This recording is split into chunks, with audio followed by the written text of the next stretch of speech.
మొత్తం కలిపిన 50% రిజర్వేషన్లు పెంచడానికి లేదు కదా. కానీ సమాజంలో 80-85% ఉన్నటువంటి బహుజనులు ఎవరైతే ఉన్నారో వాళ్ళకి 50%, మిగతా 50% 15% ఉన్నటువంటి వాళ్ళకి ఎవరికి రిజర్వేషన్ ఉన్నట్టు?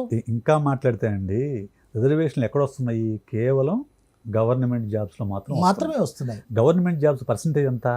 అంతే, ఎంత? 4 to 5%. మిగతా 95% ఎక్కడున్నాయి? ప్రైవేట్ సెక్టర్లో, 4 సెక్టర్లో ఉన్నాయి. అక్కడ రిజర్వేషన్ ఉన్నాయా?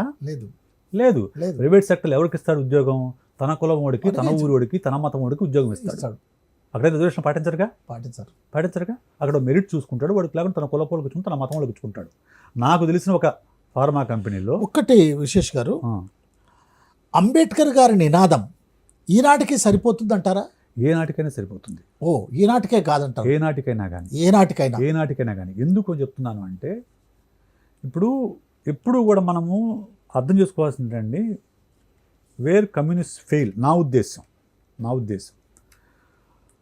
వాళ్ళు ఒక మాబ్ మూమెంట్ తీసుకురావడం ద్వారా మనం సమాజాన్ని మార్చవచ్చు అనేది వాళ్ళు బలంగా నమ్మారు. అలాగే రష్యాలో ప్రభుత్వాన్ని స్థాపించారు, కానీ అది ఈ మధ్యకాలంలో మనకు తెలుసు కదా, కూలిపోయింది. ఇప్పుడు చైనాలో అలా ఉంది.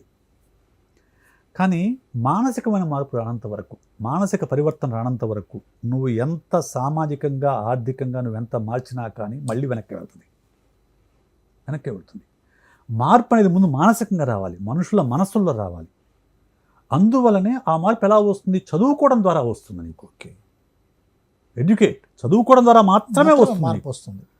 చదువుకోవడం అంటే నువ్వు ఎడ్యుకేట్ అయ్యే కొద్దీ నీలో వికసిస్తుంది మనస్సు. వికసించినప్పుడు అప్పుడు నువ్వు సరిగా లాజికల్గా ఆలోచించడం మొదలు పెడతావు. అప్పుడు నీకు వాస్తవం అర్థమవుతుంది. అర్థమైనప్పుడు ఆ వాస్తవం కోసం నువ్వు బలంగా నిలబడతావు. నువ్వు నమ్మినప్పుడు, సిద్ధాంతం బలంగా నమ్మినప్పుడు బలంగా నిలబడతావు. అప్పుడు నువ్వు వాళ్ళని సమీకరించి యాజిటేట్ చేయమని అంటాడు. అది కరెక్ట్. ఎందుకంటే మానసిక పరివర్తన వచ్చిన వ్యక్తిని మరెవరు మార్చలేరండి.